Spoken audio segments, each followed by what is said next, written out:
had a Philly cheesesteak with Chipotle mayo on the side, mac and cheese, and like this fat Reese's Pieces, not Reese's Pieces, this fat peanut butter cup that had like chocolate on the outside. Yeah. So basically a Reese's Pieces. Yeah, basically a Reese's Pieces, but like vegan. And yeah, I ate all that and just like a nice little sitting. My stomach hurt so bad the next day because I was just like, I was eating it and I wasn't really thinking about like the consequences. So there's vegan chocolate and peanut butter, or it's just peanut butter and chocolate? No, it's vegan because they don't use eggs or milk in it. Oh, okay. Yeah. Okay, so it's vegan. Yeah. But and it's really funny because I work at a candy store and I work around like regular chocolate and I'd be like, if only it was vegan, I would be going to town right now. But okay, our topic today is fat phobia. And okay, so here's how I feel about it. No, how do you feel about it? I was really about to hear what you was trying to say. Well, fat phobia, I haven't really seen an experience. I've never been fat. I've never been fat. I've been skinny all my life. But yeah. To where I wish I was, you know what I'm saying? Yeah. To gain a couple more pounds. Like, I was probably on the other side of that. Like, the underweight. Yeah. Like, yeah. You know what I'm saying? Why is that YT so droopy? Like, you know what I'm saying? Like, like skinny. But I mean, that was like the So style when we were younger. The what? you know oversized T-shirts and stuff. Yeah, but you had to be proportionate. You know what I'm saying? It was the long skinny neck. Oh. So it was the giraffe. Oh. But it was lit though. I mean, Okay. I went through that. I went through that. So, but as far as what I believe about fat phobia, I don't think people are scared of. Yeah, of fat see, people. that's my It's thing. more of a little discrimination or like just a little, you know. I wish whoever came up with the idea of fat phobia, I wish they would have like just coined a different name for it. Like call it something different besides fat phobia, because it kind of comes off like way more dramatic. Yes, there is a huge discrimination against fat people. You know, they're less likely to get jobs. They're less likely to, you know, be able to get a date or whatever within the society if they're going into like, because there's chubby chasers or whatever. But if they're going straight into like everyday society, it's hard because everybody's like, oh, well, I want somebody who's skinny and blah, blah, blah, blah, blah. But to call it fat phobia and to say that, I watched a couple of videos about like people doing responses to fat phobia and they were like, you know, this is fat phobic and this is fat phobic. And I'm just like, I just think that's such a stretch. It's a reach to call it fat phobia. Like, it's like, am I scared of fat people? I think it's more if it's a personal thing. Some people may be scared of becoming fat, but I don't think it's that it should be people are scared of fat people. Like, I just think that's a little dramatic to call it that. Like, let's call it fat hate or I don't know, something a little more clever. Fat phobia it works, but it's just it's too much. But I get I'm part of it. I get why people would be upset about, you know, the way that they're treated within the society. And there was a whole TED Talk that this woman did. She was talking about, like, a fat phobia itself. And, like, the medical industry, they don't really get their fair, you know, medical analysis because all doctors just want to like write it off and be like, oh, well, it's, you know, lose some weight and you'll see how it'll go, or lose some weight and maybe this medication will work, or lose some weight, blah, blah, blah. Because I think when Plan B first came out, I heard a bunch of like people saying that, oh, if you weigh over, I think like 175, it no longer, the dosage is like, it doesn't work on you. And I was like, bro, so, okay, a girl's 350 pounds. She can still have unprotected sex. So you gonna make a pill that doesn't work on her? Like, that doesn't make sense. So I don't know. I feel like fat phobia is something that is definitely a conversation that needs to be had, but it doesn't make sense to call it fat phobia. I just have a problem with the name of it. That's my biggest problem. So what kind of phobias do make sense? There's xenophobia, which is the fear of strangers, which you see that all the time. You know, the way Muslims are treated and the way that blacks are treated and the way that, you know, Indians are treated, the way that people who are treated, like in America itself, the way that, you know, anybody who's coming in, and I say black people because, like, you can have Africans straight from the motherland coming over, and people are like, oh no. Like, black people have a tendency to be like, oh, I don't know about those black people or those Africans, blah, blah, blah. But it's just like, we literally all came from the same place. Like, why is this such a problem? I feel like homophobia is a real thing because there are, like, people are really afraid of gay people. Like, Afraid, or the same as, you know, they just kind of like the hate? I think they're genuinely afraid of gay people because they're afraid of their kids turning gay. Like, I think they're afraid of, like, this becoming such a big thing because it's like, okay, well, if everybody sees that gay is okay, my kids might think gay is okay, and my kid might become gay. And since they have such a problem with it, that's a fear that they're pushing off to their kids.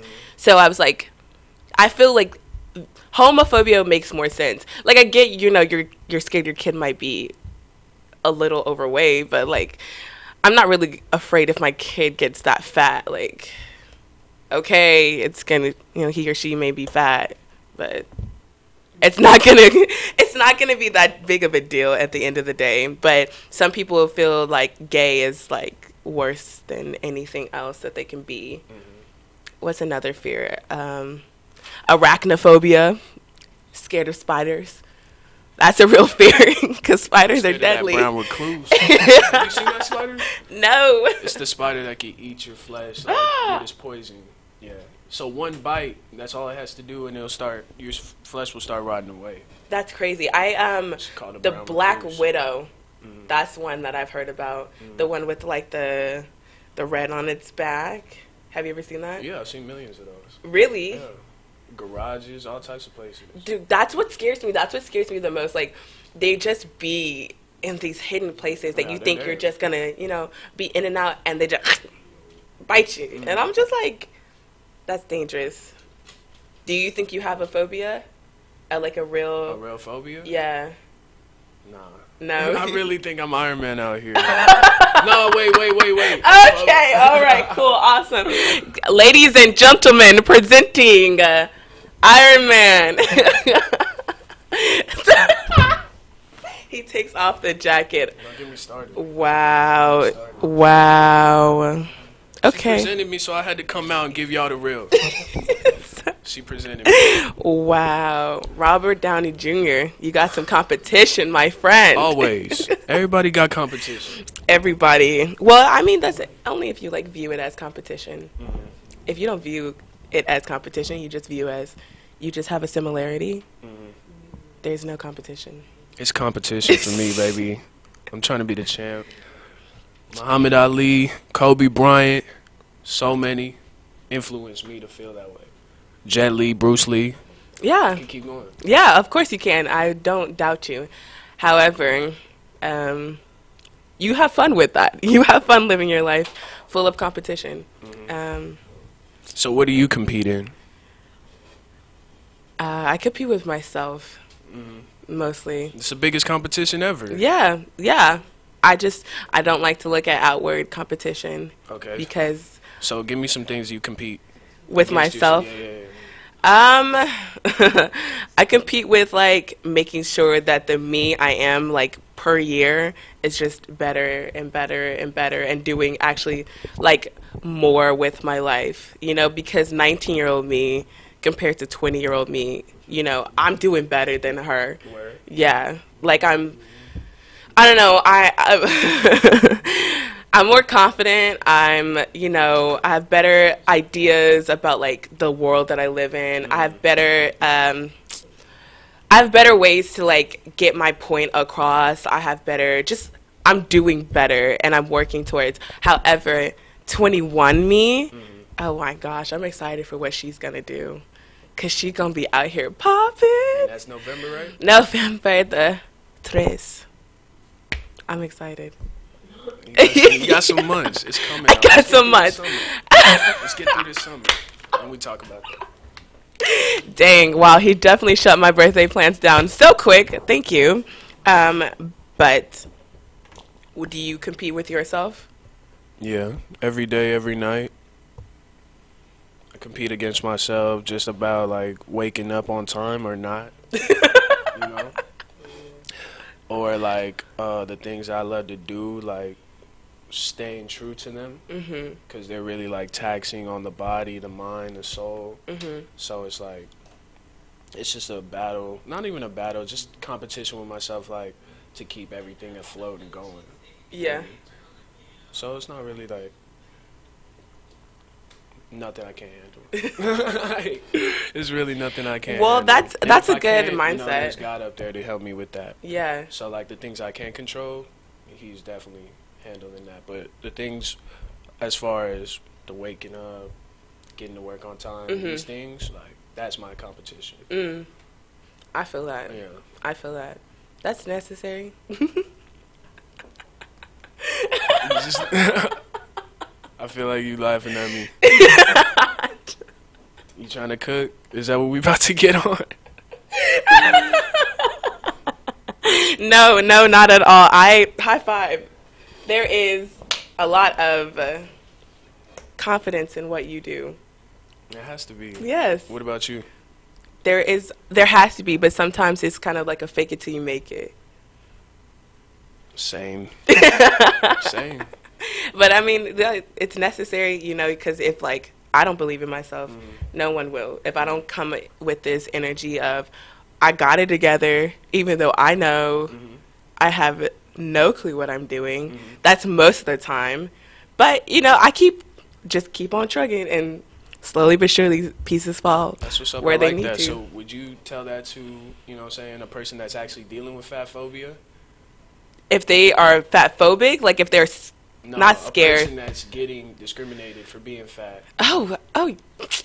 Is that what you're Here's saying? my thing about people who get discriminated for being fat.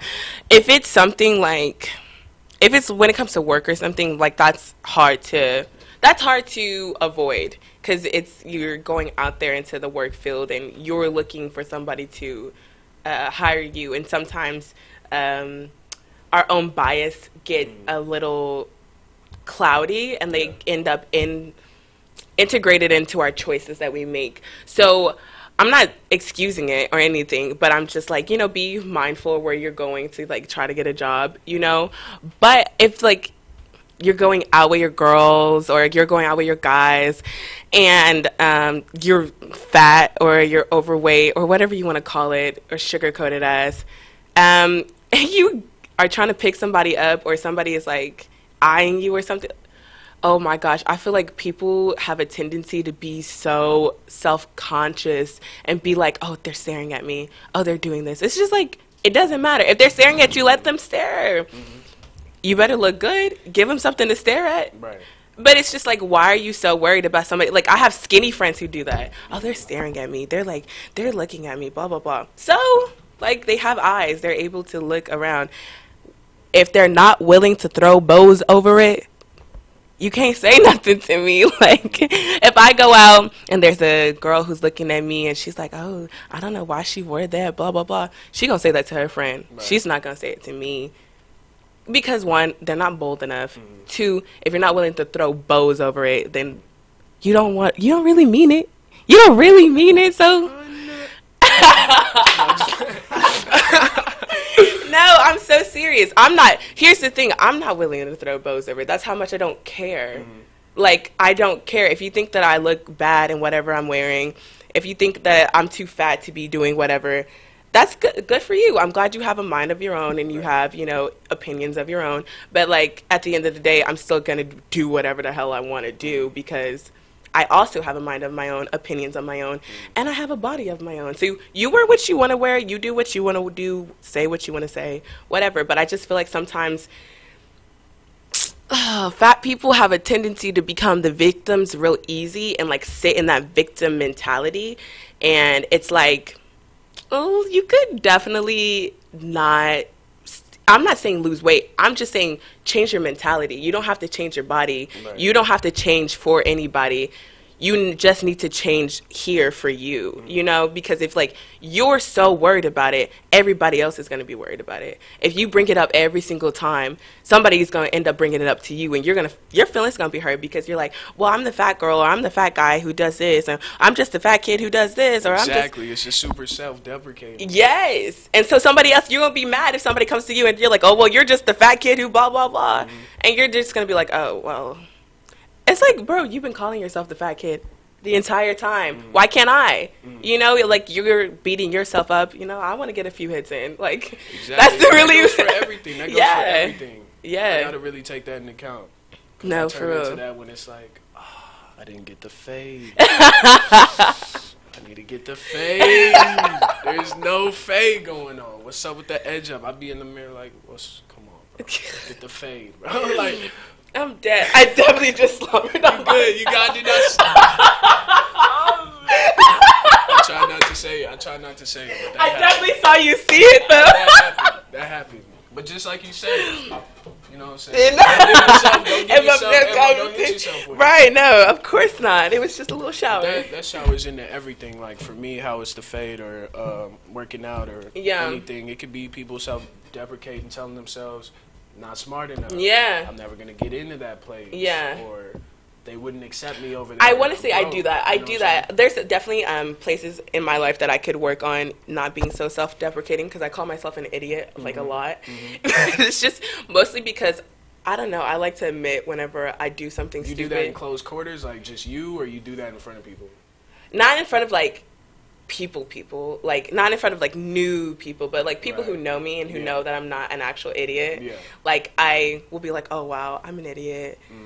And they were like, oh, ha, ha, ha, ha. Because they know that I'm not. But it's like, if I did that around, like, somebody, like, I had just met off the rip, I would, like, I would understand, like, why they would be like, ooh, if she says she's an idiot, she might really be one. Like, I am able to, like, understand that, though. But I do call myself an idiot, like, a lot for the things that I do, just because I do. I make choices, and I can't really fault anyone for being like, she's an idiot off of the choices that I made in that moment. However, once you get to know me, you understand that I'm not really that dumb. I just make dumb decisions sometimes. That's the only thing. I think that's the only place I really need to work on, self-deprecating. Just stop telling yourself you're an idiot. Yeah. Maybe the decisions would change if you switch your mentality. You know what? There we go. One way. Coming through. I gotta feel the same way about that haircut. Yeah. You're going to stop telling yourself you need a fade. Hey, maybe you don't need the fade. See. Try going like... You know, I know you have to get a haircut, like, what, every 2 weeks? It's 2 weeks. Every 2 weeks. Try going 4 weeks without a haircut. Then that's... Wait, no, I challenge every dude to try to go without a fade for, like, a month. Go a month without the fade. I mean, like, I know sometimes, you know, you've been struggling and you went without the fade for a month and you're like, hey, bro, this is just not for me. But I mean, like, try it within confidence. You were not confident whenever you were going without the fade because of the situation you were in. However, now that you have made this direct choice to not get a fade, be like, okay, I'm not going to do a fade. And then have that air of confidence whenever you walk out with it. And for people that don't know what a fade is, it's just a haircut. It's a type of haircut. Everybody's thinking like, you trying to box? You trying to fade? You trying to fade? For people that do not know, a fade is a type of haircut. Yeah. You know. I get fades, but I go a long time without getting fades. Without a haircut.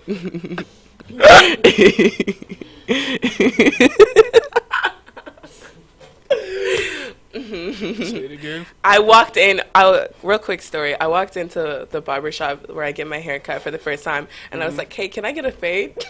And he was like, haircuts start at $15. And he kept calling it a haircut, and I kept calling it a fade, and I was just like... You say haircut, I don't know. I feel it. Because when you said fade, I was just going with it like... Hey. Why can't I say fade? You get a fade, dog. You get a fade. That's what's up. I get a fade. Yes. Wait, am I not allowed to get Do you fades? know the terms? Like, what kind of fade do you get? Dang! Why do you have to ask these questions? I get the kind of fade that it goes real low to like right here, and then it's like I get I can leave a little on the top. Okay. That's So it's that a drop fade. It's one of those intricate WYZX254.910 fades. I'm done. Wrap it up. Exclusive. No, just call it the Kemma fade. It's the Kemma ball fade. It's the Kemma ball fade. Even though he cut it down real You should short. do a tutorial for that on YouTube. The Kemma ball fade. Hey, listen, I'm not the one who cuts my own hair. I tried looking into it, but it would look really. All right, so you go the 4 months, or no, 4 weeks. 4 months. You Bro, go I might 4 as well weeks. just go back natural going 4 months. My hair grows way too quick. You do? Oh my god. Wish mine was the same. It don't grow like that. It's just grow right here on the on the edge of. Yeah. So that's why it has to be there every 2 weeks. Does it though? Does it? Does it? You could definitely. I feel like dudes really could get away with not getting a haircut, not getting that edge up, not getting the fade. I feel like people. I mean, you have your hair short for a reason, you know. But that's what the way you like it, and you do what you like. But make sure it's because you know it's what you like. If you can go without that haircut, go without.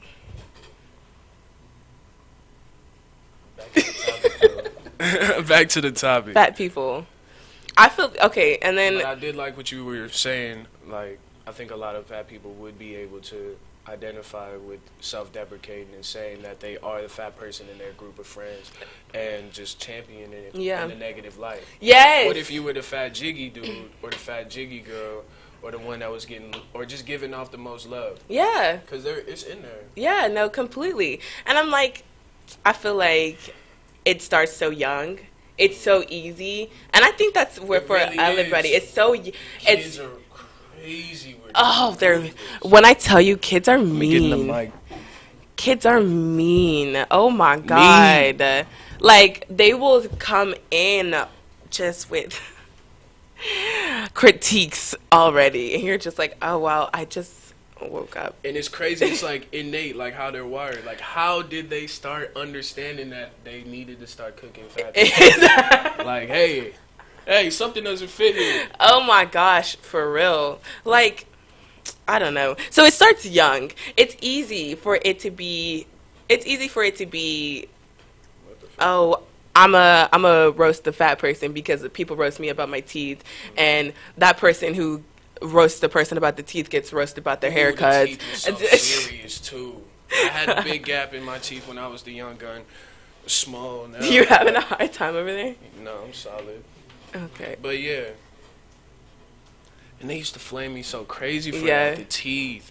What else would they get on you for? I don't know. I think I blocked out a lot of memories. Oh, you blocked them out? They were that bad? They was that bad?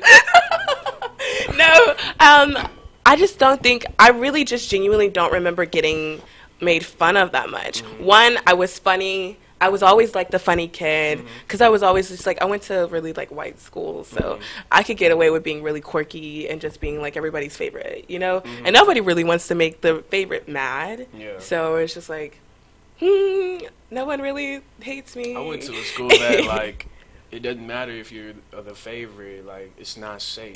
Like, everybody's getting Oh my flamed. god, it's never sweet. It's just never sweet. Dang. No. But it gave me the thick skin, you know? You see, I got thick skin from my family. They're the ones who really, like, ingrained that. I was like, okay, I don't care. Right. Like, it's just like, I'm me, whatever. And then as I grew up, of course, I got into, like, you know, little groups who would try to say stuff. But by that time, like, I was just like, I don't know, I worked on myself enough. And every year, it's just like I say, I get better at working on myself and, like, not caring. And it got to a point, so I just think that I don't remember whenever people say anything bad about me. It's just like, because I think so many great things about myself. So it's just like, it doesn't really matter at the end of the day. Like, they're just like... You think so many great things about yourself? I want to do. hear that. I want to hear that. Why do I think great? Okay. Because you always make me sound cocky and all types of stuff. Let me start hearing what you really... No. Hey, I don't ever make you sound cocky. You do that for yourself, and I just point it out. Exactly. So I just pointed it out. What you make...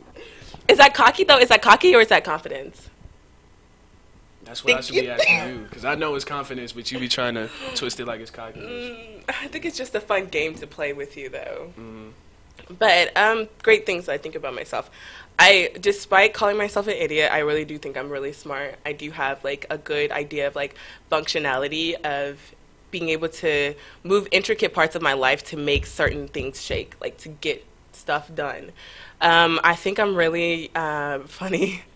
I think I have a really good way of like making light of situations without having to like bring anybody down for it. You know, I'm not good at cooking somebody, but I'm good at cooking the situation and make it be like, okay, well, that was awkward, but let's go ahead and have a good time, blah, blah, blah. Maybe good to like be able to move on to the next thing and transition.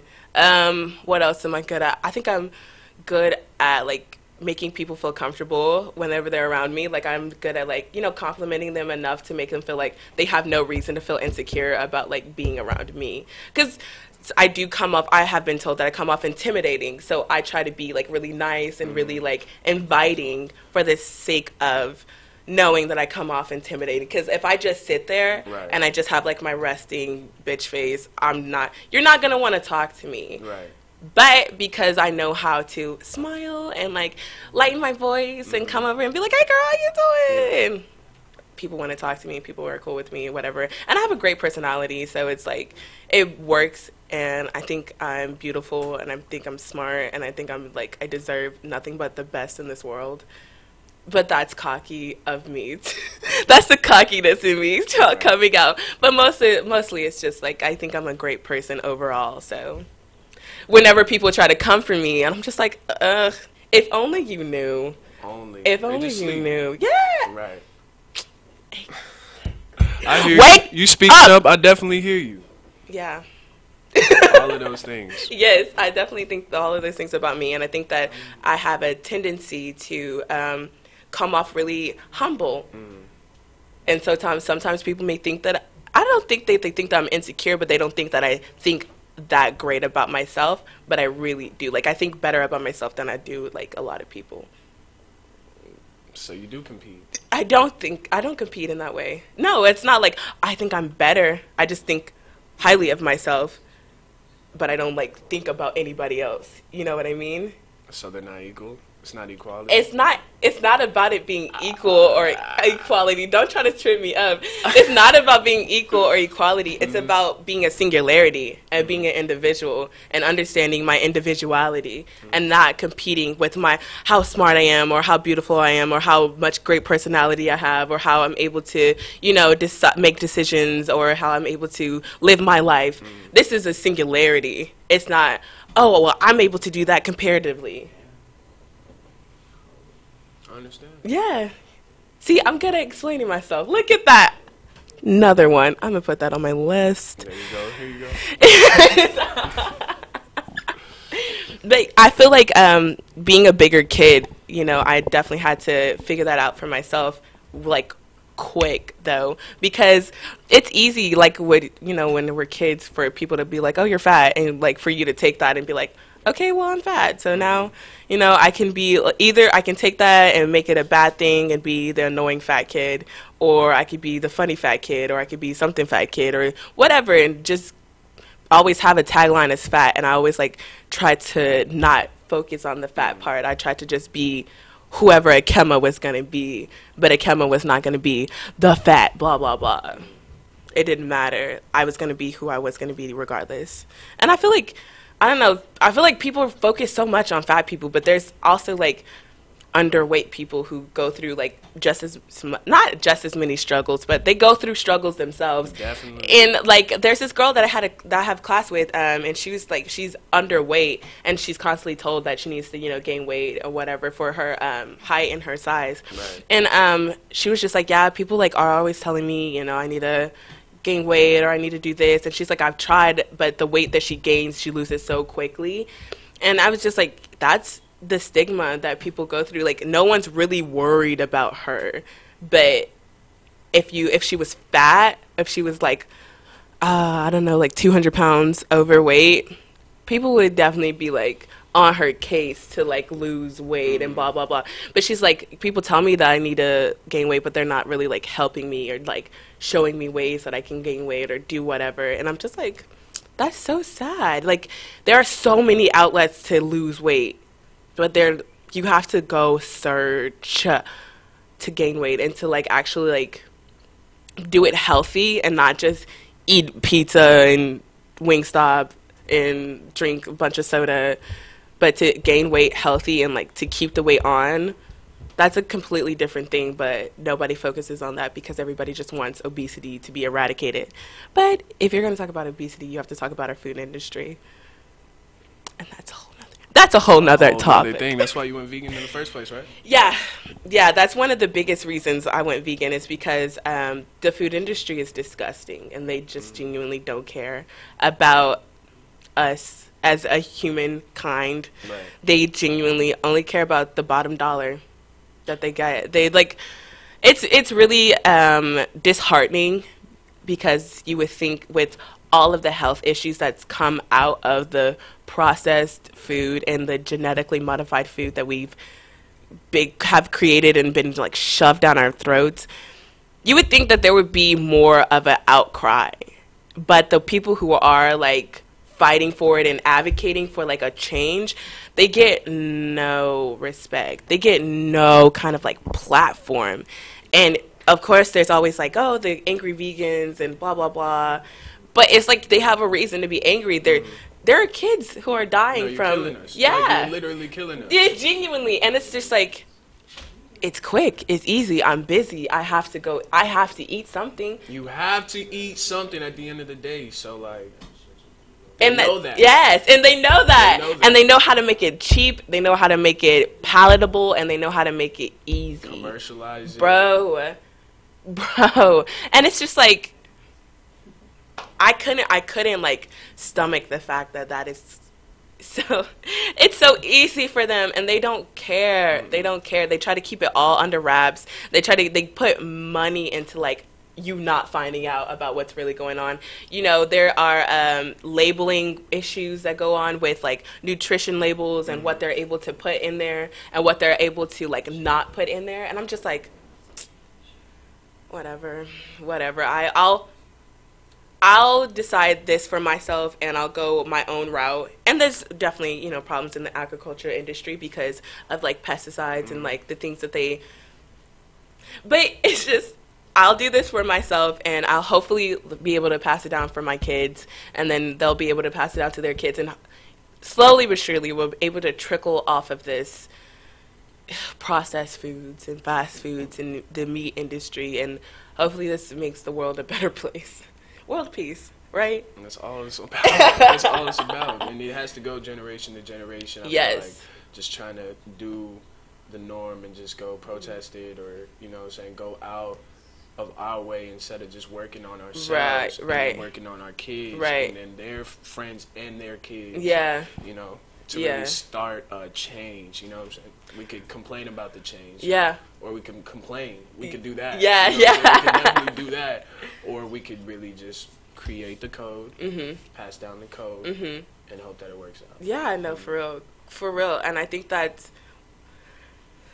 just the route that a lot of people are ended up going, you know, in order, like, instead of just fighting it all the time because it's just such a ingrained code that's already been in place about, you know, eating meat and eating dairy and how it's so good for you. What about the ingrained code on the archetype of a human being, like what size, all these things, like how they should be? Yeah, no, but that's changed over time. That's definitely has changed. It definitely has. Because it's like by generation, I don't even know if it's generation, but it's like just like, I would just go with generation just for an easy breakdown. By generation, it's definitely the fact that whatever is in power, they're the ones who are able to control the narrative of what's beautiful.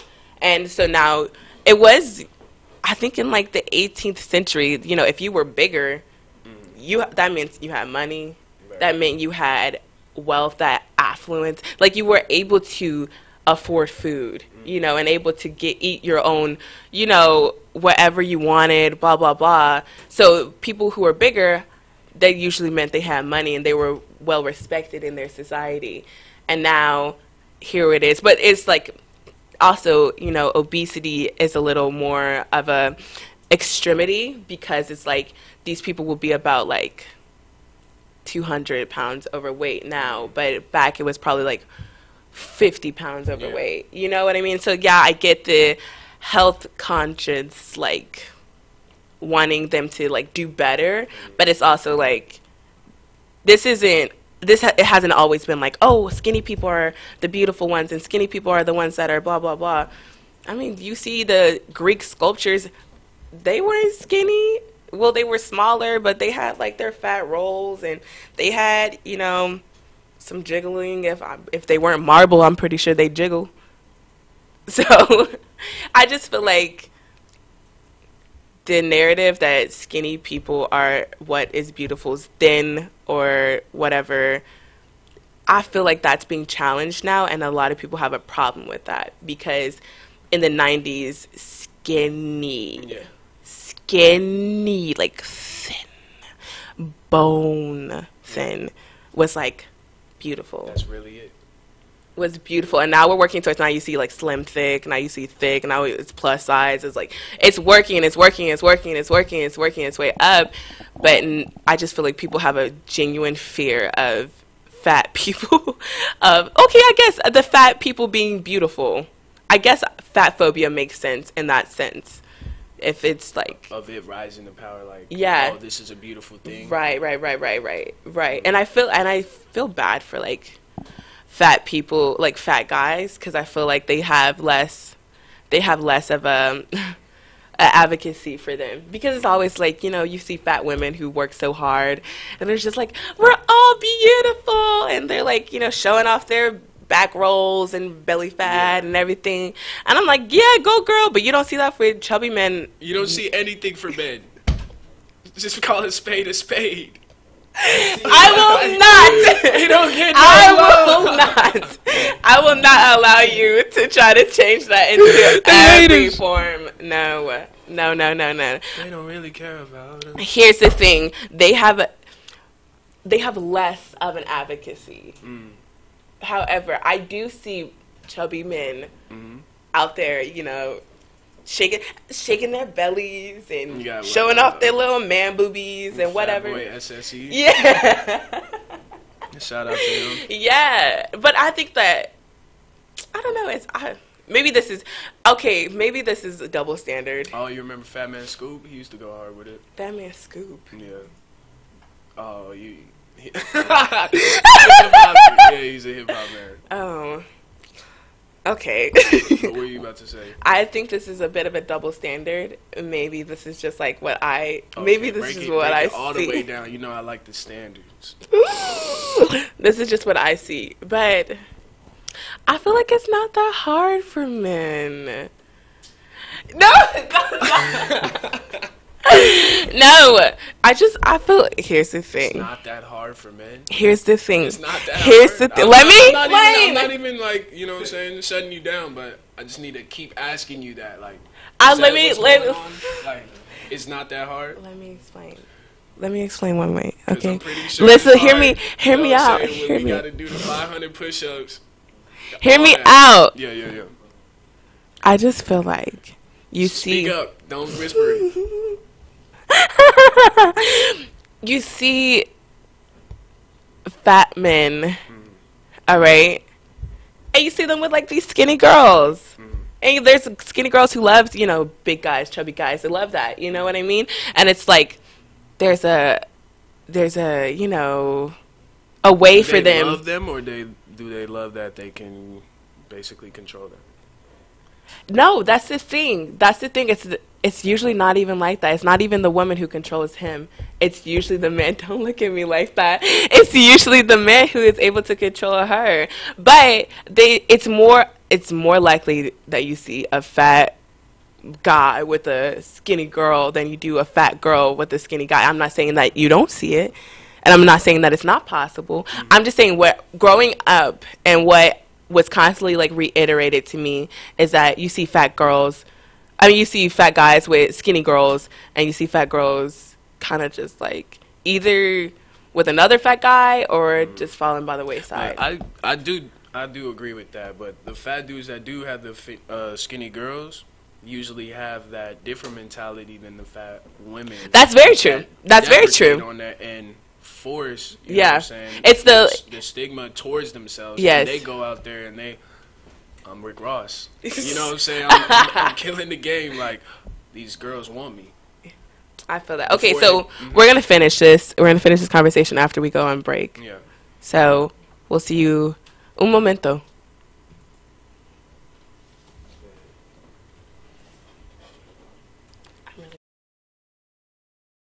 Nubia. It's something special. Sit back and listen. There's something special to me. Yeah. This one's for you. You gave me a reason to chomp. You are the reason I stand strong. Whenever I fall, you been the one I can lay a dawn. But ever since fall, I lost been shot like a sandstorm. I know I was wrong, but you kept singing the same song about what we can't afford. I ignore what they hate me for. I fell asleep on the shore where I can't escape the poor. Lifestyle where I hated Morris. I know I might fail, but mama, I'm not afraid of loss. So if it's a price to pay, it's time that I pay the cost. Like these are my faded thoughts. I love you like the soulmate of my sacred heart. One love. Through the sun and rain, the joy and pain, family matters in the world never change. I love you, mama, I do. I love you, mama, I do. Through the sun and rain, the joy and pain, family matters in the world never change. I started off with just the ice in my veins, now I got ice in my chain. Family matters in the world never change.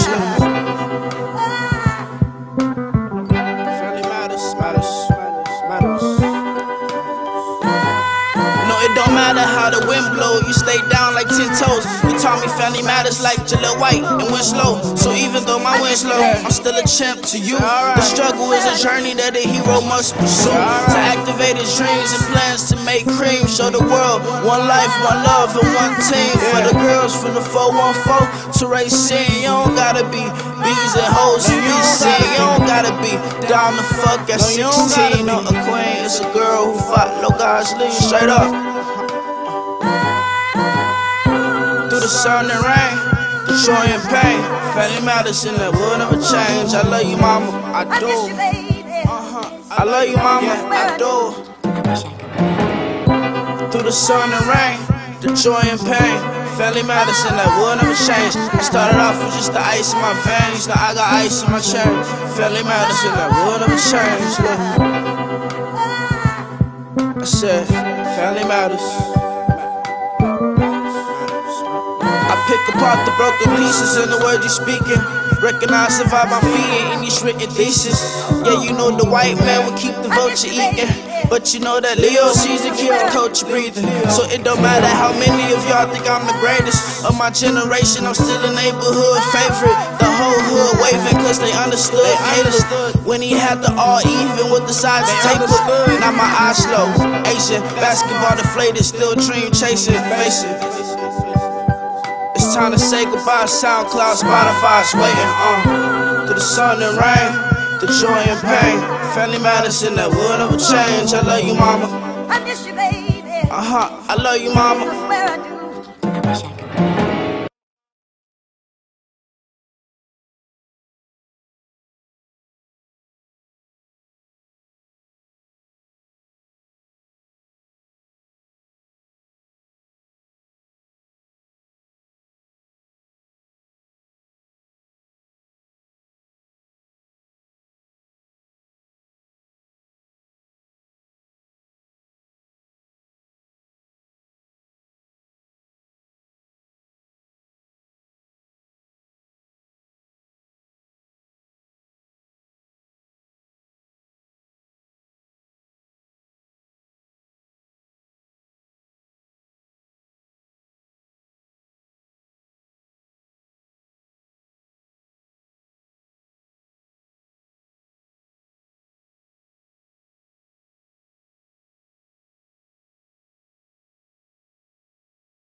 Judgment coulda come. The one never take out culture for granted slavery, murder, red rum, yeah, murder the people them for no reason. Yeah. Part of my manners, but bitch, I can't stop until I have raised up the standards. I'm overly focused, now my business gets handled. I gave you my heart and y'all just gon' take it for granted. They gon' make me start ranting, wait, they piss on my grave. They sleep on my music and then go listen to Panda. These niggas be claiming trip, but be faking the setting. They jamming that Lil Uzi, the rage of Atlanta.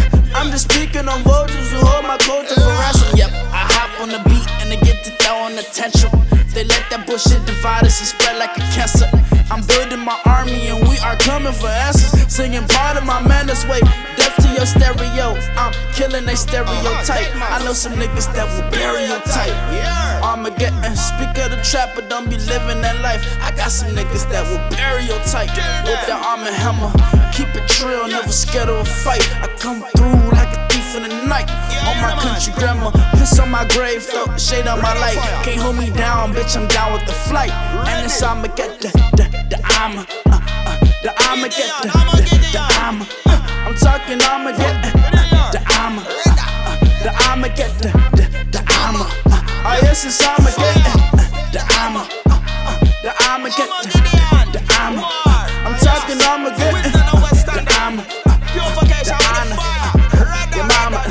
Yeah, I'm tryna go lobby to lobby with some model chicks, body to body. They like I flow godly, so godly. I feel like Ali Muhammad. I'm the greatest, now they all come surround me. They used to blame me on the far side, passing right by me. I see I'm out and I climbing. Global warming, they climbing. I'm in control like a pilot. I'm taking off like a rocket. It's ironic, look, took some time to find it, but now I move like Sonic. Outer space, I need a comet to book.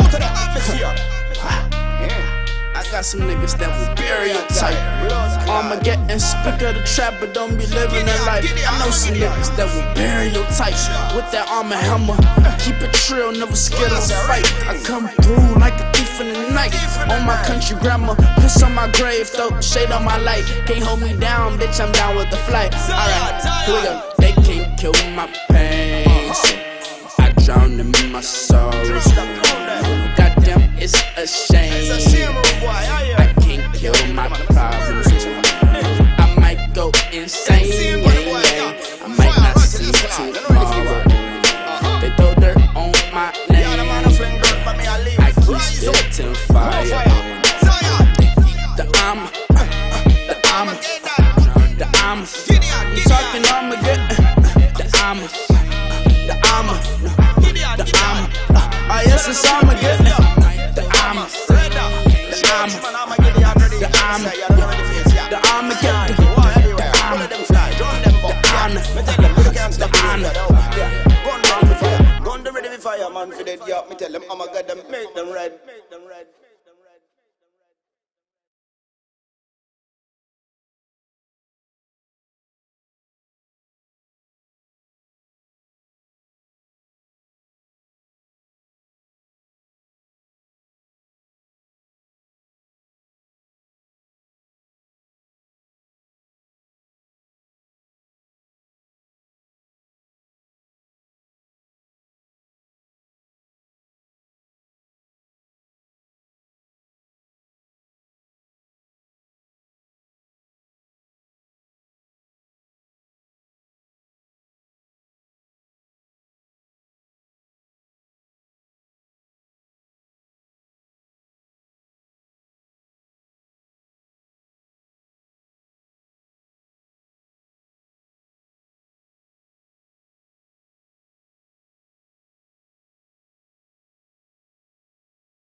Deaf on the beat. Deaf on the beat. Deaf on the beat. Deaf on the beat. Yeah.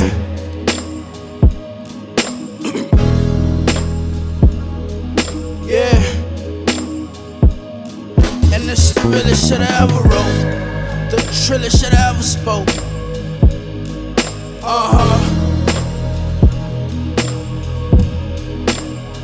Self-made legend, but it's not about the money. No, these shrines is all I got, they tryna take it from me. They tryna bury me alive and make him on the mummy. So last night I died, and a star was born. I'm feeling torn between good and evil. Strip clubs and cathedrals are all the same. We go and give higher praise to hide the pain. Ashamed to say I played the game, they warned me not to play, because the price you pay is not worth it.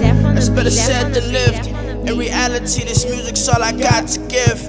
In reality, my heart is where Allah exists. But in reality, I let the Lord take my gift. Now I'm a vessel. Haven't talked to the devil like, can you make me the greatest? She told me that I'm her favorite, I'm born to make it. Sign your name on these papers, and why does that make you famous? Should I sell my soul to Satan? Man, I vow to be the greatest. I vow to be the greatest, yeah. I vow to be the greatest, yeah.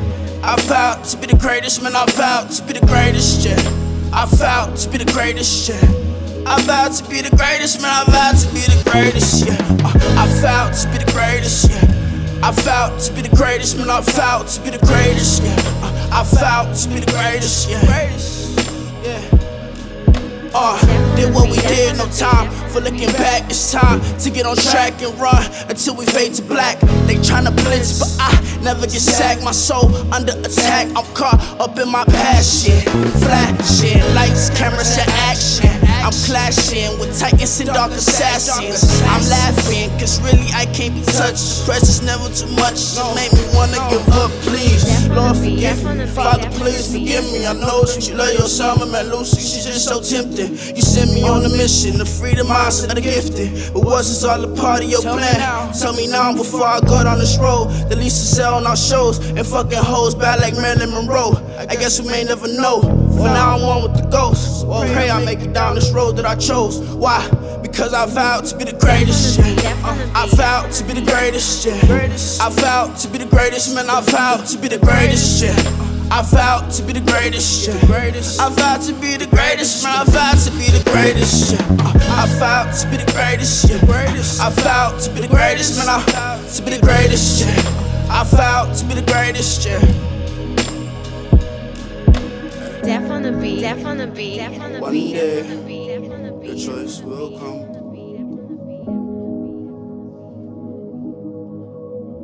Between the hoopties and the Rolls Royce, between the Benz and the friends.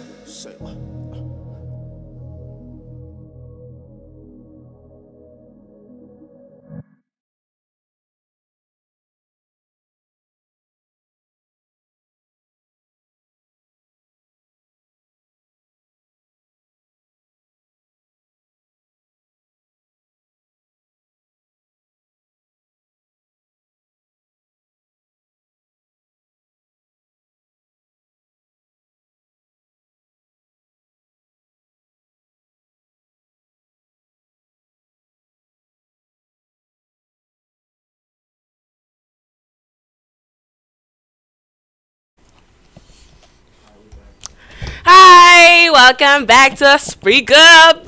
We're on HighVibe. I am Akema, I am one way. and we talking about fat. We talking about fat, the FAT, not the PHAT. I feel like what you call it, when the PHAT thing came out, they was really like trying to Did you used to force that? maybe like at the beginning, but like I was like, nah, PHAT.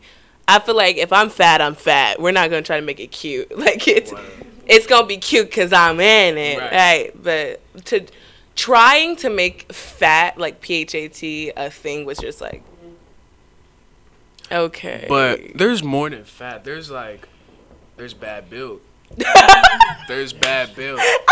You know what I'm saying? Some people don't be fat, but they be bad build. So like, is that a phobia as well? That is so bad. Okay. That is a really good, that's a good point. Because you can be. Is there a phobia towards them as well? Badly built people. Do you feel like they get the same stigma as fat people? Okay, so if we're gonna talk about that, we have to talk about like the different forms of like fat acceptance that goes on, because like, you know, if you are a curvaceous woman and you're bigger, you're thicker, whatever, but you got like a big boobs, you got, you know, a pretty good, you know, set of rack, and you got a small waist in it, you're not really kind of ridiculed at all ever. You're the one who is kind of the forefront and the face of the plus size community. Right. However, that's only like a sliver of the plus size community. It's more like the badly built fat people. Like that's mostly, not mostly, but it's usually, you know, whenever you gain weight or whatever, your body can become a bit unproportional, and you don't look as societally accepted as everybody would want to be. However, there are ways to like negate that, and you know, sometimes you look better with clothes on than clothes off, and that's just your reality. Or you could champion your own I look better regardless, like I look good regardless type of thing. However, the curvaceous plus size women are the ones who are getting the men, getting the jobs, getting the, you know, getting taken care of, getting the respect. They're like, okay, well, I can deal with plus size people if they look like that. Like, you know, I don't get, you know, too The much. top like 2%. Yeah. Yeah. Like Ashley Graham, she's a plus size model, and she's the one she was the first plus size model on Sports Illustrated. I think that was like what really like brought her to the forefront, and she's like one of the people are like, well, plus size looks good if it looks like that, and it's just like, but it doesn't. Like, that's the reality. It doesn't. That's why people are fighting so hard, because it doesn't look like that. But there are a lot of plus size looks good.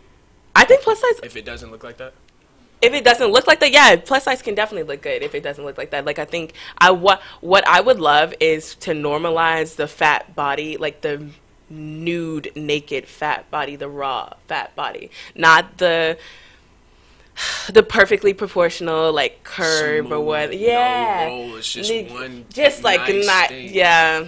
Yeah, Just, that you know what I'm saying? S curve that you go. Curve, but it's just, you know what I'm saying? Yeah. Still, Yeah. I would like to normalize the anti of that. Like, I want the rolls, and I want the jiggle, and I want the cellulite, and I want to see that more than I do these perfectly, because these plus size, you know, models that come out, there's padding that goes on. They'll put like, you know, thigh pads or butt pads or something in there to make it round out perfectly, so that the way the clothes fit like, you know, if you were like perfectly plus size and proportionate, and, you know, you came out nice and round in the right places. And it's just like, why, when plus size people have fought so hard to be in this arena and to be considered genuine, like, models and standards of beauty, why the hell are we going in and padding? Like, why are we fighting so hard to be recognized as beautiful, but we're gonna do a little extra so that they see, you know, because I got that curve, but I don't got that curve, so you're gonna add a padding in there. There are plenty of women who don't got that curve, so now these girls are gonna be putting on these jeans thinking that they're gonna curve out like that, and that's just not the reality. I just don't think it's fair. I don't think it's fair, you know, of the fashion industry, period, to kind of push that narrative that this is how a plus size person should be looking. You know, perfectly, like, rounded out in the right places. You know, have a smooth, like, they have even, like, belly smoothing, like, pants and stuff. And I'm just like, I don't feel like this is really what we're fighting for. As fat people, I don't feel like this is what we should be fighting for, is to be told how to be fat. I think, if anything, fat people should be the one coining the idea that we should be accepted regardless of, like, how fat, how skinny, how tall, how short, how black, how, you know, whatever. It should be an idea that, okay, here is a group of people who we have discriminated against for all this time, and they're fighting to be recognized as beautiful. let's just recognize it as beautiful. Let's not have to do additives or take things out or Photoshop or whatever. And it's just like, I don't know. Maybe that's just my views on it. I feel like if we're going to have fat people be a standard of beauty, that should just be the standard of beauty. There should not be any extra put into it. But there's extra put into the already standard of beauty. Yeah, that's what I'm saying. That's what I'm saying. Amount of extra put into it. Like, that's what I'm saying. 3 workouts a day. With, you know, we're putting it, but the thing is like we're putting this group who like is fighting for the idea that we should be regarded as beautiful, even if we're not that. You know what I mean? So now we're having to do extra in this group, and now there's kids looking at this group and being like, well, if they have to do that extra, I should be doing that extra because they're regarded as beautiful, and so I should have to do that because I want to be regarded as beautiful. When this all started off as, I just want to be regarded as beautiful. Right.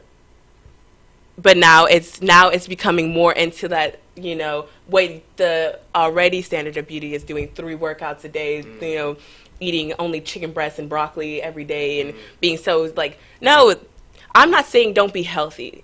I'm not saying you should not, you know, care about what you're putting in your body or what you're doing with your body or anything like that. I'm saying if we're fighting for a standard of beauty or to eradicate the standard of beauty or to change it, don't feed into that side. It's so easy to feed into that side. It's harder to fight for your standard of beauty or the what you want to change. It's harder to stick into that and not put that padding on and be like, I got a flat booty and I'm fat. I got a SpongeBob booty and I'm fat. Like, I'm not built great, but I'm going to model these pants and have my SpongeBob booty flashing and have it popping. So every other little girl, little boy, or whatever is going to look at that and see that SpongeBob booty popping, flashing, and understand that just because they don't have the roundest of booties, the perfect double D's cup or whatever, that they are still regarded as beautiful, that they can still, you know, put those pants on and feel confident or whatever. That's what the fashion industry is about. You're selling. So do you think that would help sell clothes at the end of the day? If they could not make the clothes look good? If they couldn't. It didn't look great. What do you mean? You said the saggy booty. You were like, I know it doesn't look great, but I'm still going to show it. Just Yeah. to show the kids that it doesn't have to look great. Yeah. What if the clothes don't look great anymore? Because there's a lot of kids that aren't going to look good in those clothes. Okay. So they're not gonna want to get those clothes if they don't look good in it. I feel like if we have like say there's a company that comes out and just true to like what their models look like, no adding, no photoshops, no, I mean like maybe like a background or whatever, but no like really going in and trying to like cinch a waist or, you know, pop out the booty or make the whatever. If there was just a company that was just straight, I feel like they would do just as well as other companies. That's interesting. You don't think so? No, I'm saying that's interesting. I never thought about it like that because I would think that the better that you get a person to look in the clothes will bring more attention to it. Like, that is a fire person rocking those clothes. What is that brand? Let me see. But I guess, but then you have a lot of people who are returning those clothes as well because they don't look good in it. So it's like, yeah, they'll bite, but they're not going to eat it up. So it's like, you would rather them niche it for the people that actually are the ones who are going to wear it and like look good at it and then be proud of how they look in it. You know, they're not going to be like, well, I don't look like the model she has or he has, like, and all kind of like together. But I guess I just think that it's so easy to, you know, because that's what we've been doing, and everybody's been looking so good in their clothes, and everybody's been hitting those. But you admit that looks good.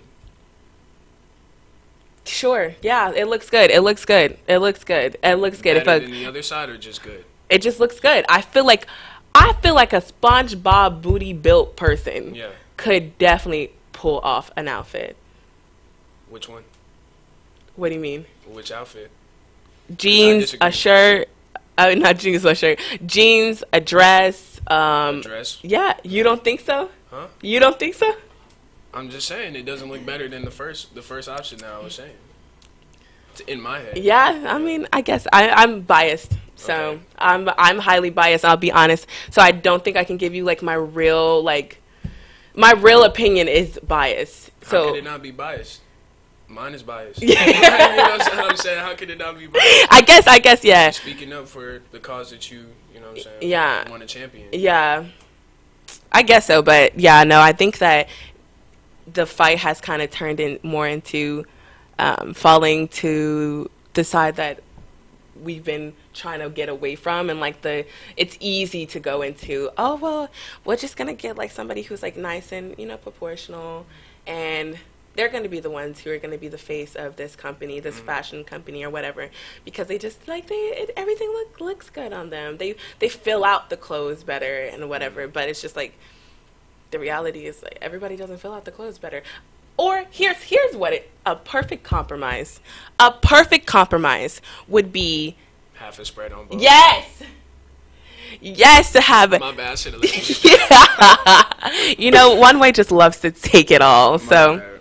that's fine. But to have the SpongeBob booty built people and the rounded out booty built people, have those and show the diversity. Right. The diversity. That's And interesting. Designers should take heed. that's what I'm saying. Okay, no, don't do it all, SpongeBob booty built people, but have a good balance between the two, because everybody is not built equally. That's just the reality, you know what I mean? And so if I go on Fashion Nova and I see, her in this cute little outfit, dress or whatever, I've put that dress on in Ross a couple times, so I know that dress does not look the exact same on me. So I'm able to be like, I'm not going to buy that. However, if I was, unbeknownst to me, if I was, just going through shopping and I bought that dress and it looked like perfectly curvature on her, and I bought it and I'm a SpongeBob booty built person, I'm like, this don't look the same. Like, I'm disappointed, and I'm not gonna wear it because I'm not confident, and you have to have some type of confidence in what you're wearing and what you're putting. For it. Yeah, and it's just like I'm gonna either send it back or it's gonna sit in my closet and collect dust, and I just feel like that's just not fair. Life's not fair. I get it. It's not sweet out here. I get it, but I just feel like there are ways that us as a society and us as a community could definitely work towards like doing better, just because it's just I think about that a lot. It just makes me so mad, because it's just like the Ashley Grahams of the plus size community. She works out, she goes hard, and I will never take away like what she's done. She's beautiful, but I mean there are So some the ones that work out and work hard shouldn't be in the forefront all the time, even if they do put in the most work. not Because all that's the like time. saying in, say, basketball, that's like saying you don't want to put LeBron James in the front of the cover when he's obviously the best. But I mean, okay, When there's other good people, yeah. you know what I'm saying? There's other good people, and not everybody can be 6'8", 260 and stand up and dunk and do all these athletic things like Right. LeBron. Right. But did he not work for that? Right. So But should I we mean, not like, get are the that? other people not working for that as well? Are other people not working for that? But if they're not better than him, then are they working as hard But better than him, really? in the sport? It Yeah. wasn't- I'm That's just, why I but said I'm saying basketball. like, if you switch it to, modeling, Yeah. there are just as good plus size models that just aren't kind of, I would say built like her. That are built just like her. Yeah, but no, that aren't. But that aren't. Yeah. How are they just as good? Because they're able to take the photo just as good. They're able to model the clothes just as good. They're able to, get a good capture across just as good. But they just don't have the same building. They're just built SpongeBob booty. Like, they work out, they just haven't hit them lunges, and they're Exactly. So she hit the lunges. But he the hit lunges is just like, there's only so much you can do before you have to go, get a Brazilian butt lift. You know what I mean? It's No. like, you can't build that big of a butt if you don't already have it. Genetics does come in at a certain point Right. where you're not able to just like get it. But you can still get it. You can still get it, but it wouldn't be like the same as genetically, because if you have it kind of already and you already have like a butt, you can work out, get it, round it out, shape it out, you're good. Right. But if you're not built with that, you hitting them lunges, it's gonna be like it's gonna come out a little bit, but it's not gonna be like sleep on the lunges. I don't sleep. That's how I built my butt. Like, I don't What sleep are on you the saying? lunges. You know what I'm saying? I don't sleep on it, but I understand that it's not that easy. It's not that easy to just build your butt. I had somewhat of a butt to build off of. And I wasn't coming straight out scratch. SpongeBob booty built. When I say so are we trying to SpongeBob, make it easier for people? Is that what you're trying to do? no, I'm saying, It's not that easy, is what you said. I'm saying Yeah. that this whole thing started off as fat people saying, I want to be put into this arena and respected as a standard of beauty. Okay, that'd be the same as the person on the bench in the basketball game saying, I want to be starting and scoring all the points. But the difference between that is, But just saying that. the difference between those analogies is the standard of beauty can be changed. And so could the standard of the players on the court. No. How? Okay, so there's somebody who has done all this work and done all these shots and all this stuff. How is that the same as That's somebody? basically saying it, because it's hard to be that. And the person on the bench is not that, and he wants to be that. And he's saying he's trying to get accepted in that arena.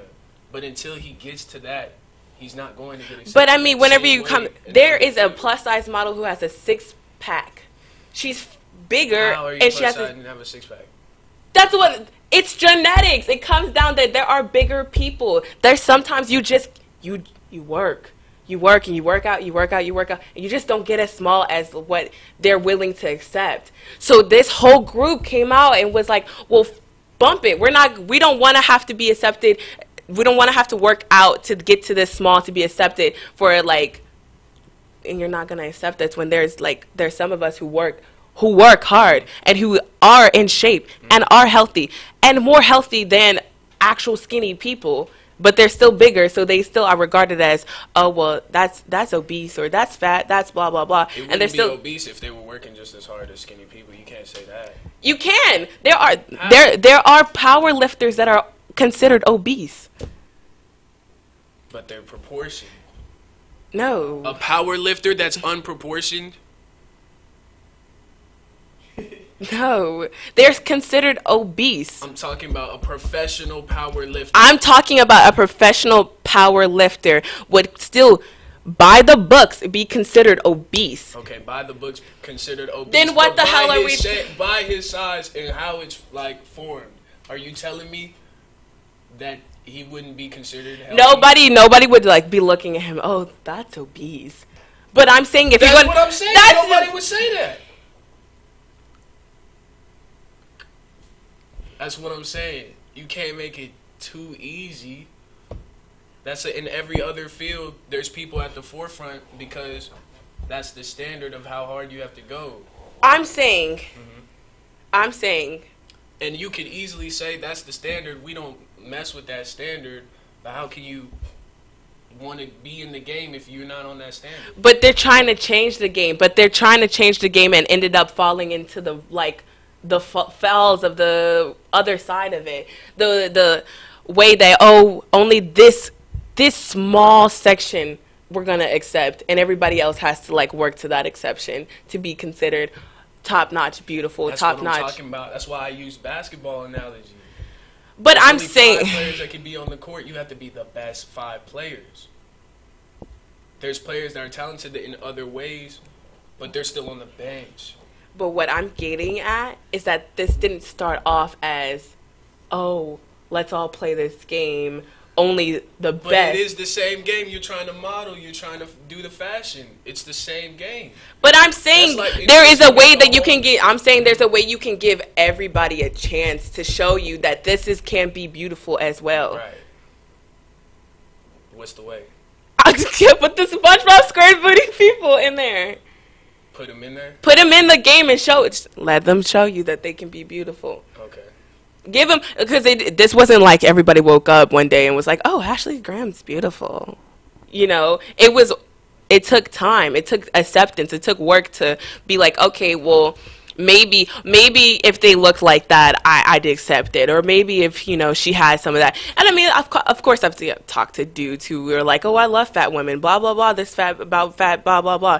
And it's just like, okay, cool. But that's not what I'm talking about. So I'm not talking. You're telling me Ashley Graham, if she didn't put in the work, would look, if she was square, what do you say, SpongeBob SquarePants booty, would you think she was as beautiful as she is now? Of course, I think she would be beautiful, but she would not be in the forefront. I know that she wouldn't. She wouldn't be in the forefront, okay. But you would think that yes. she's still as beautiful. Yes. Just as. Yes. Just as beautiful. Okay. I'm just making sure. Yeah. I'm just making sure. I mean, know. That's very rare. Like, that's dope of you. Do you want to know why? Because I understand. What? Like, I'm able to understand that, okay, there are plenty of women who are built, like, who don't have the booty, don't have a chest, who don't have booty nor chest. So do you think these things aren't that beautiful, or aren't that, I don't think they should have so much weight in our beauty standards. They have a lot of weight. They have a lot of weight. I don't think it should have that much weight in it. I think it should just come down to, if a person's beautiful, they're beautiful face-wise, or just like the way that they can come off with the clothes. What comes off better with the clothes to you? That's not the right question, because I'm just saying that there's a reason, because everybody believes it, because I just want you to say it. Like, what comes out better in the clothes? I don't know. I like confidence when you're wearing clothes. There's confidence when wearing clothes, but yeah. What comes off better? What do you mean? How do you know it's confidence in the clothes? By the person, the energy that is coming through. Like, if somebody was modeling a shirt and they didn't have the chest to model the shirt, and they knew they didn't have the chest to model the shirt, and they felt like, I look stupid, it's gonna come across on camera. So you could tell your mind that I don't look stupid. And yes! And the camera would be saying that, oh, you fit the shirt perfectly? If you believe that you fit the shirt perfectly, you fit the shirt perfectly. There's nobody who can tell you different.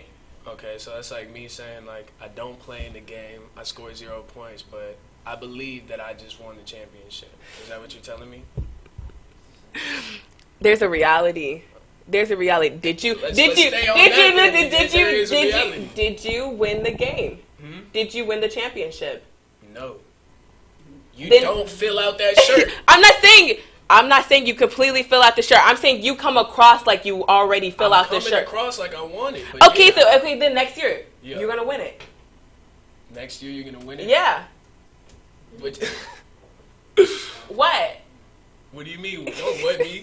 I'm saying, like, it's the same parallel. By saying you didn't win it and you didn't get it. Just because you're confident that you got it doesn't mean that that's actually happening. That's all I'm saying. But you said what looks good. Yeah. And I said confidence. Yeah. I answered the question. But you said through the camera. It's going to come off like you feel. It's going to come off. The confidence is that you are filling out that shirt. It's going to come off. The confidence. But yeah. the okay, the reality of it. That's what I'm getting to. Okay. All right. The reality of it that she's not filling out the shirt.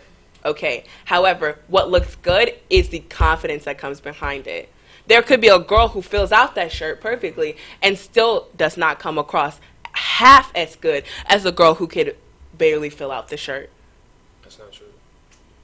Because if you can fill out the shirt, you're going to be happy that you can fill out the shirt, and it's going to come out. That's not true. If you don't have the confidence about... It's like winning a ring and not being happy that you won the ring in the game or in basketball. You can. It's a possibility. You won the ring, but you're like, I did a crap job. Is that a bigger possibility than your situation? Somebody working that hard to win and not care that they won or not show the confidence that they won. I've never seen that. I've never lost to somebody and they acted like they lost to me. That's why I was saying, like, what is the reality of it? The reality of it is I've that never lost to somebody and still had, in that moment, more confidence than they had when they beat me. They beat me. Fair and square. Okay. That's what I'm trying to tell you. What I'm trying to tell you is that just confidence. told me that somebody that basically won the arena of the shirt, that won the arena of the shirt, Okay. would come off and have less confidence than somebody. It is a possibility. If she's not confident in her shirt. wearing that shirt, and she's not confident in her pulling off that shirt, it's gonna show. That's just the reality of it. But she wears the shirt and it fits right and it looks good. To you. But if she does not believe that, it's not gonna come off.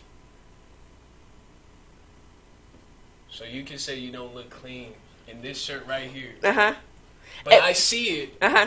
And I know that it's proportion to your body. Uh-huh. That's a fact in my reality. Uh-huh. That's what I'm saying. That's In your reality. Okay, but I if I see had it. to go take a picture in this shirt, in this Right. outfit, And and I thought I to didn't, me. if I didn't look good, there's no confidence behind that. If I can't feign my confidence and I can't pull it across, and I'm like taking the picture, and I'm just like,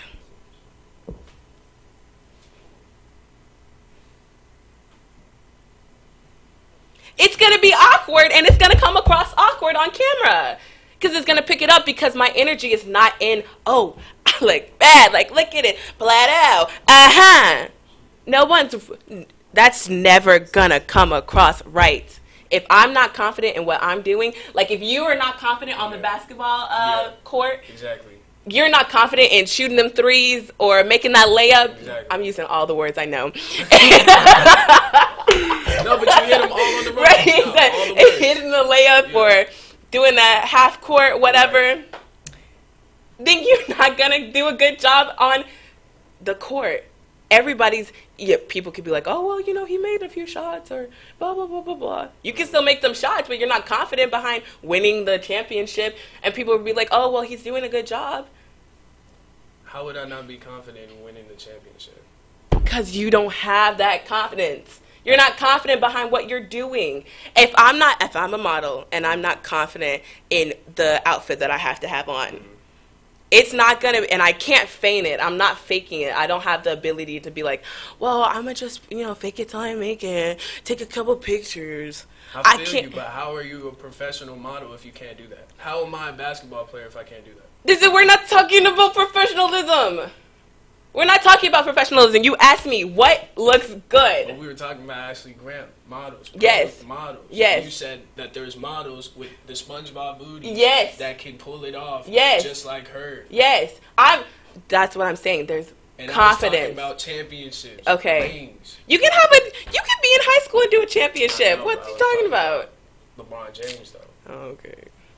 But so fine, professionalism. If you're not able to do it, say you're just getting into the game. Just getting into the game. Okay, you're just getting into the game, and you haven't caught on to how to fake it. You're not confident or whatever. And I'm pretty sure Ashley Grahams and Tabria Majors have had plenty of times where they have had stuff on and they're not super confident in it, and they had to work to get to that moment where they're like, okay, regardless of what they put on me, I have to like do it, work it, slay it, so that the people seeing these pictures are going to want to either buy the clothes, or there's a photographer who's going to see this picture who's going to want to work with me, or there's a fashion designer who's going to want to have me as a model, or whatever. You have to, she's like, oh, okay, I have to have confidence behind it. Whatever, that's going to come with time. But say you're first getting into it, comparatively, a girl who does not fill out the shirt, who is going to be like, oh, well, I still gotta have confidence, blah, blah, blah. She's able to feign it a little more than the girl who has, the chest to fill out the shirt, that it looks good on her. It looks good to you because you're gonna be looking simply at the shirt itself. However, if I was a photographer or if I was a fashion designer, I'd be like, well, she's not really pulling it off because she doesn't. a lack of energy behind it. There's a lack of face. There's a lack of a moment. The fashion photographer. Everybody's in the moment. No, you're gonna critique something. You know, If you're there. No, if I'm looking in a magazine and I'm looking on a website and I'm trying to figure out what I want to buy or something, I'm gonna look at like what it is itself and then how the person's wearing it. If they're not like wearing it and like in it and like feel confident and full. Okay. Yeah. Continue. If I don't see that, then I'm like, if they can't pull that off, then. So Beyonce. Okay. Was crying. Okay. And if I were a boy, and she had on a dress that was cut or just a T-shirt that was cut, that's not being confident in the moment. But is she not looking good in that shirt? But she's looking so good. But that's a video.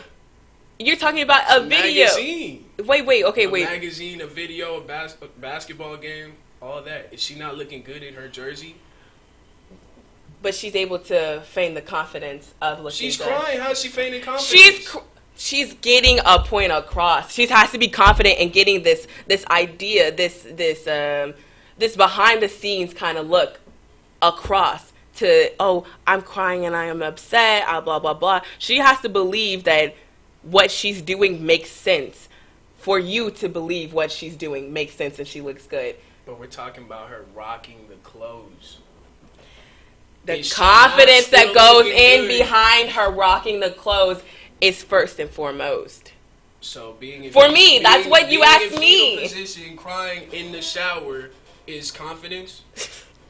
Crying in the shower. Is that? But okay, so if it had Givenchy or if it had Chanel or something on it, I would get why she had to model it. But if it's just a white T-shirt and she's crying, you're not focused on the shirt itself. You're simply focused on the moment that is being captured. But that's a person that can put on a shirt and not be confident in a moment, but the shirt still be fresh, and that's all I'm saying. The moment itself is not about the confidence. She has to have the confidence to pull off the moment. However, the moment that she's trying to get across is not about confidence. It's about pain. It's about hurt. It's about the tears that she's going through.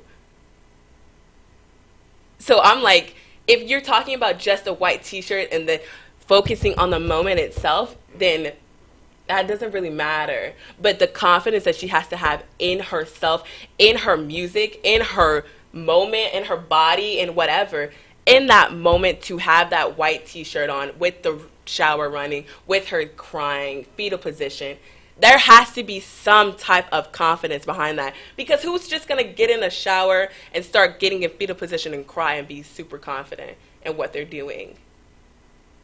I'm talking about this shirt. I'm talking about this shirt. I'm talking about the moment being captured itself. I'm talking about where we first started.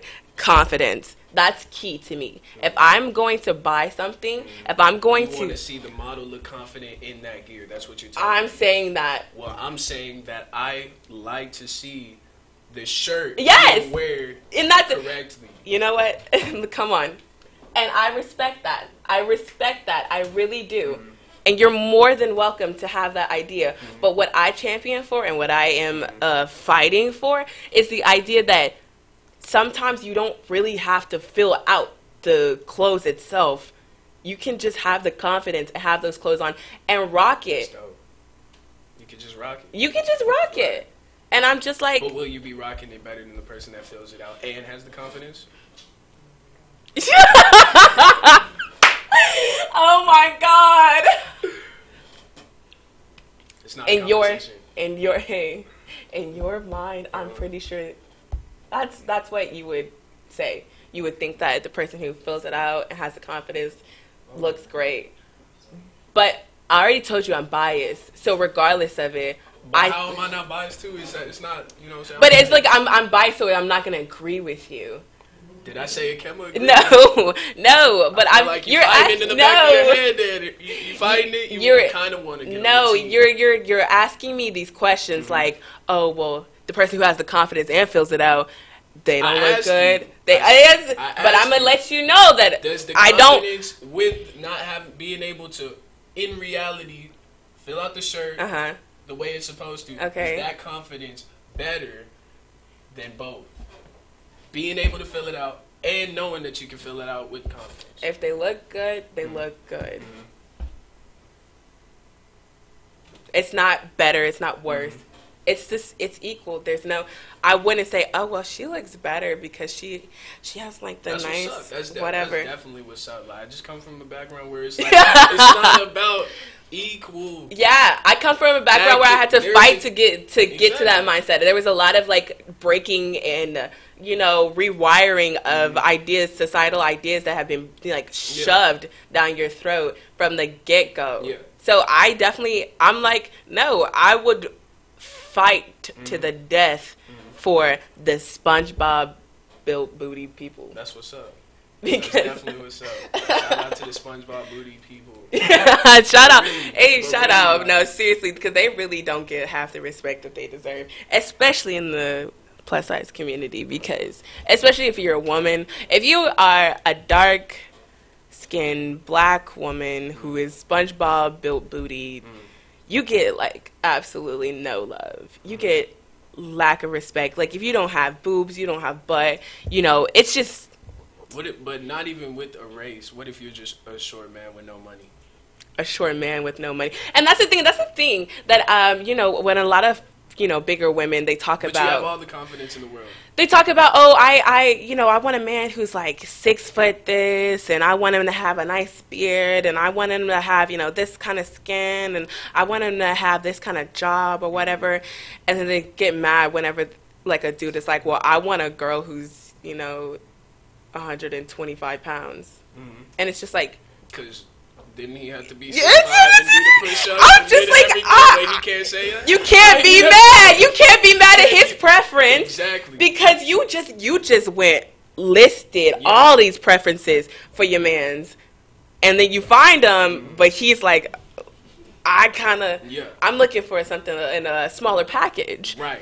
And so it's like, that's tough. Because it hurts. It hurts, but I get it. I get it. He has a preference. It's probably, slightly skewed, but aren't all of our preferences skewed by something? We've seen someone, or we've seen something that has made this idea of this man or this woman highly attractive. So now we're like, oh, well, that's what I want. If I could get the perfect person, they'd be like this, and this. But, you might meet that person who fits a lot of that criteria, but you don't fit there. So it's like, you have to be mindful of that whenever you're making these preferences and these standards of, like, physical attraction. When it comes to, like, personality-wise, of course, like, you can be very, like, specific and very, like, understandable in that. But when it comes to physical attraction, physical changes. You can change easily. Secondly, physical is so, like, it's a fleeting idea. It's like some days I might be into a dark skin, and some days I might want me a white boy, and some days I want Arabian. It's just it's a fleeting idea to try to stick to it. So I'm never like, I only date this kind of man. But it's like, oh, there's a lot of men out there. There's a lot of different kind of men out there. So I don't want to say one type of thing and stick to that. But yeah, there's a lot. And then whenever, fat women do hear about men not wanting to date bigger women, they're like, oh, that's really fat phobic of you to say, blah, blah, blah. And I'm just like, that's just, nah. I understand, like, problems with people saying, oh, I don't date black women or I don't date black men. Like, I understand the problem with that, because how are you going to exclude a whole race full of different shapes, colors, and sizes? Like, that's stupid.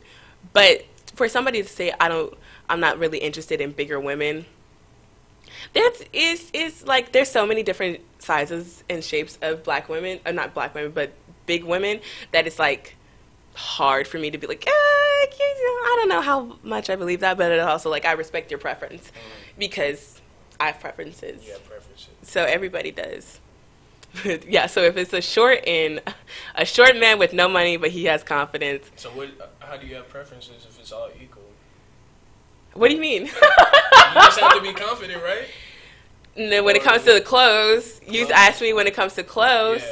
Yeah. So a man that can't fill out his clothes and yada yada, but he has confidence. He looks good. That would be on your preference. I would be like, he looks good. Okay. He has confidence. Would that be a preference? If he didn't fill out his clothes and he didn't try, if he had all this confidence, it depends. If the conversation was good, Right. if he had, if he was respectable, if he, had different things going for him, he just didn't really fill out his clothes, but he has confidence, and yeah, I would definitely give him a chance. Chance? Yeah. Would he be a preference, like, you know what I'm saying, over what? Okay, but what do you mean a preference over what? Just like I have preferences over, you know what I'm saying, do I want it to be light? Do I want it to be dark? Do I want it to be tall? Do I want it to be short? Okay, Dr. Seuss. On a train, on a plane. Oh God, I was reading your voice. Shout out Dr. Seuss. Oh my God, his birthday is on the same day as my brother.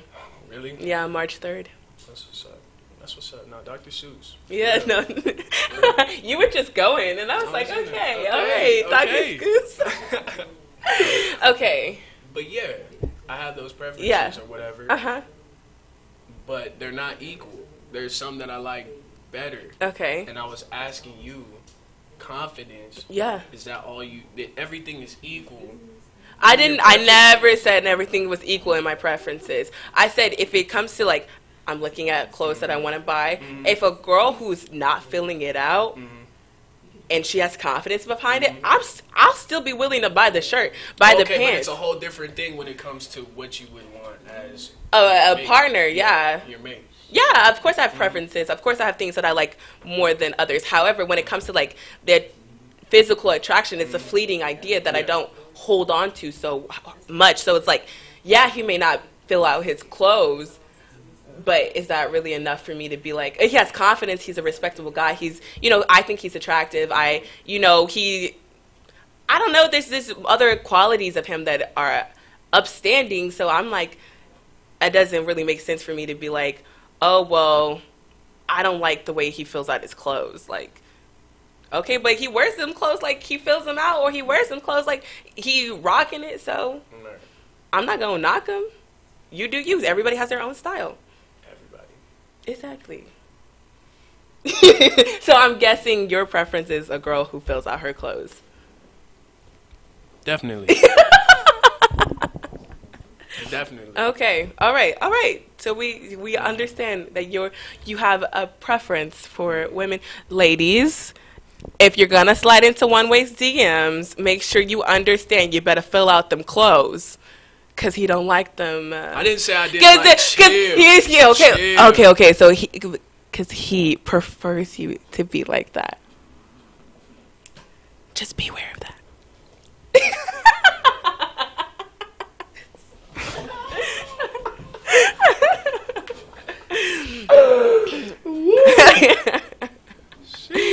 I'm dead. But and men out there trying to slide into a Kemma's DMs, you don't have to wear the shirt. You don't have to be six-pack official, washboard. You don't have to have all that. Just wear the shirt with confidence, dude. Go out there like you do wear it like that. That's all you got to do. And you will be getting a reply. I don't know. It depends. It depends. It depends on the mood. Sometimes I'll reply. Sometimes I won't. And that's just how it is. Who gets that automatic reply?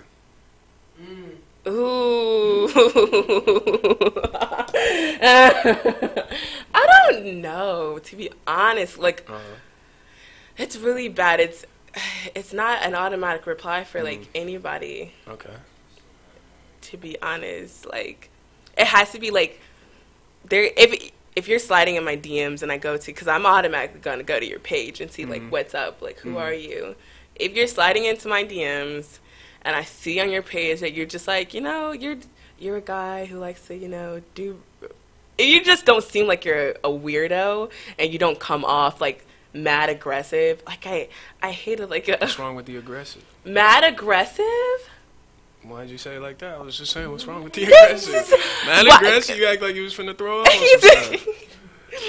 Mad aggressive is just unnecessary. I would, if you want to be blunt, but don't come in being like, this like, oh, I want to.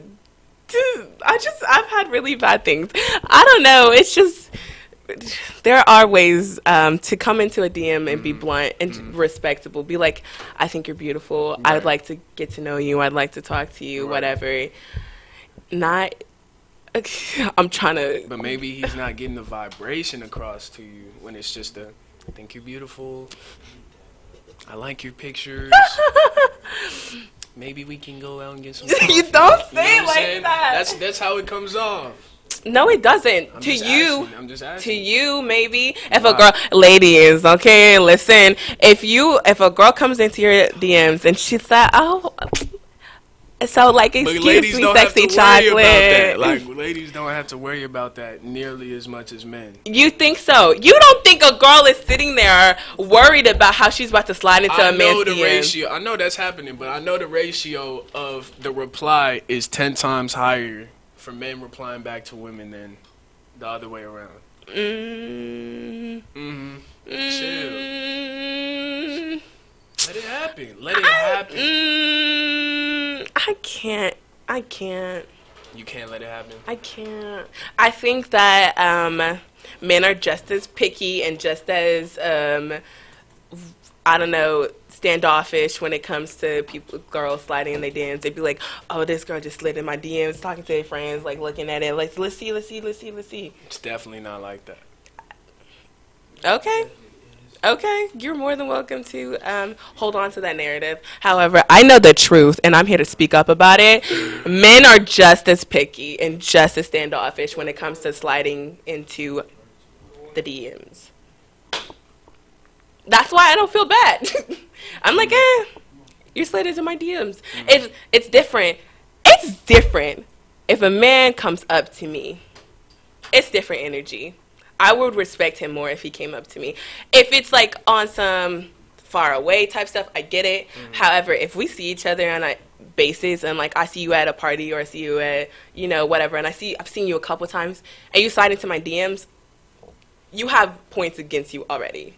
Cause I'm like, come on. You could have came up. You could have came up to me. I'm a personal person. Like I like in-face conversations. I like person-to-person contact. If you're gonna slide in my DMs and I can see you in person and you've had opportunities to come to me,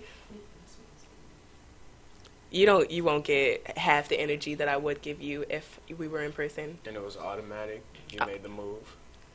If he was automatic, Yeah, he came up to you, made the move. He didn't wait to go back on whatever. I would definitely be like, okay, Yeah. what's up? How are you? Whatever.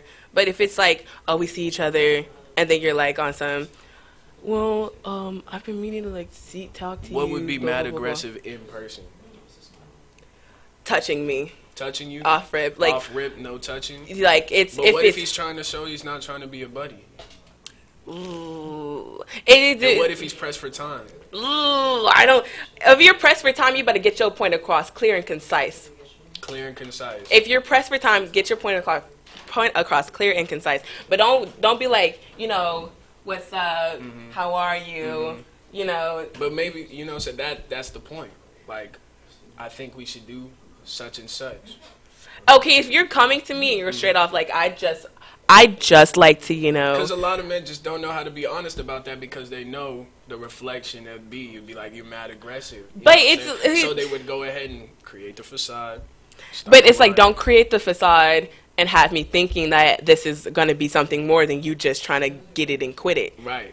But could he have ever said that I'm just trying to get If it? that's what, if I tell you specifically that I don't want to get it and quit it type of situation, and you Yeah. put me in that situation anyways, But you mad didn't say- disrespect. You didn't say it before. If I didn't say, I usually make it pretty clear that I don't want to get it. I'm talking about The first rip. meeting. Okay, Yeah. I'm not gonna be like, oh yeah, I'm really just looking for a relationship right now, so I'd like you to like back up. No, I would probably be like, okay, I'll see what he's about, and then on the next meeting, it would be like, well, what do you want from me? Like, what is this about? Why are you coming up to me? Why are you talking to me? But would they be would you respect it if he came 100? Yes, Like, I'm I would just trying to- respect it 10 times, 15, 100 times more. Then if he was like, you know, Yeah. I just want to get to know you. Yeah. I think you're beautiful. I think you're smart. I think it's just like, come on, dude, just be honest. I'd love that. I'd respect that. Well, Notes, guys, notes. well, now that we have finished that conversation, We started briefly about the fat phobia, things Yes. that were going on. You know Yes. the recap. Go ahead. It's 2 nice long hours with a nice break. You know what I'm saying? We talking about the real rip. yeah, and I would challenge every guy out there to go a month without the fade. Getting the fade. Getting the fade, getting the edge up, go some time without and see, be confident. It is all about confidence. It is all about confidence. You can get anything across. Hitler got a whole country to like kill off half of their population Facts. with confidence behind what he believed. Now, I'm not saying be Hitler, but I'm saying Be Hitler. be confident. Be Be confident, confident, please. I am Akema Mba. I am one with the wave. Speak up on HighVibe. We'll see you next Monday. Appreciate it, y'all. Much love. One love.